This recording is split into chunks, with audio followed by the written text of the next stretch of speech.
Hello welcome back to మీసో. వచ్చిందండి బొయ్యాలి. ఎంత వర్షం పడుతుందో. అవునా? నాకు కారంగా ఏమైనా చేయొచ్చు కదా. కారంగా అంటే కారం తెచ్చినా చేసి మూడు ఉత్సాహం రెండు కరకరలాడుతూ అంటే ఏదో మా బట్టి మేము ట్రై చేస్తాం కావాలి. మంచి పకోడీ చేయి లేదా బజ్జీ చేయి. అమ్మ ఉండకూడదు తర్వాత ఇష్టం. చూసారు కదా మా మేడం గారి రిక్వైర్మెంట్. నేనైతే వీటిని ముందుగా 3 రోజుల ముందు నానబెట్టేసుకొని ఒక నైట్ అంతా దాన్ని తీసి ఫ్రిడ్జ్ లో పెట్టేసాను, మూత పెట్టేసి 3 రోజుల తర్వాత ఓపెన్ చేస్తే ఇలా చూడండి పువ్వులా వచ్చింది. ఇవైతే కనుక స్ప్రౌట్స్ మామూలుగా తింటే చాలా బలం, కానీ అలా తింటారేటండి పిల్లలు, అస్సలు తినరు. ఇవి పెట్టామనుకోండి వదిలేసి వెళ్ళిపోతారు తప్ప అస్సలు బ్రతిమలాడుకోవాలి, లేకపోతే గొడవ పడాలి. ఇక దానికన్నా మనం ఇలాగ స్నాక్ రూపంలో పెట్టామనుకోండి హ్యాపీగా తినేస్తారనమాట.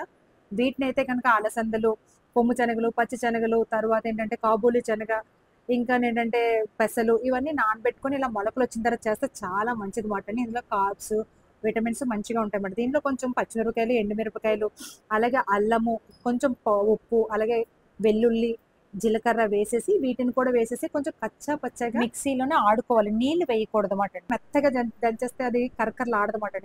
కొంచెం కచ్చా పచ్చగా ఉంటే కరకరలాడుతూ ఉంటే తినడానికి బాగుంటుంది అన్నమాట. దీంతో ఒక మంచి టీ ఉంటేనే ఇంకా నెక్స్ట్ లెవెల్ అన్నమాట అండి.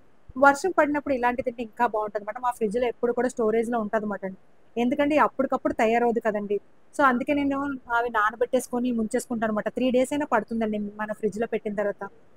కొంచెం కచ్చాపచ్చాగా కలిపేసి ఆడేసుకున్న తర్వాత మిక్సీలోని దాన్నేమో కొంచెం ఉల్లిపాయలు సన్నగా పొడుగ్గా కోసుకొని పెద్దగా కోసుకోండి.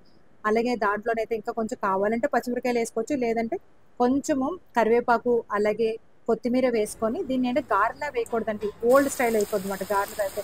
ఇలా జస్ట్ అలాగా కొంచెం ఒక షేప్ అంటూ లేదండి, అలా పకోడీ ఎలా వేస్తాం అలా వేసేయాలన్నమాట. దానివల్ల ఎలా ఉంటుందంటే ఇది కరకరలు ఆడుతూ వస్తాయి అన్నమాట.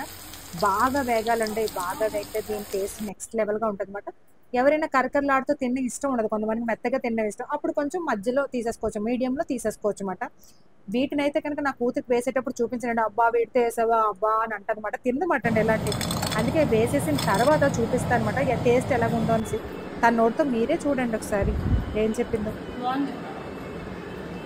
అలా చెప్తున్నావా కావాలని? ఎగ్జామ్స్ మాట అండి, కాలేజీలో ఎండాకాలం ఎలాగుందో చూడండి. ఇంకా నెక్స్ట్ అయితే కనుక వాళ్ళ తాతకి ఈవిడ జడ్జిమెంట్ ఇచ్చిన తర్వాత వాళ్ళ తాతయ్య తింటారన్నమాట అండి. ఏంటో వీళ్ళిద్దరు రాజ్యం అలా నడుస్తుందండి. నా కూతురు ఏమడిగినా ఇచ్చేయాలనిపిస్తుందండి.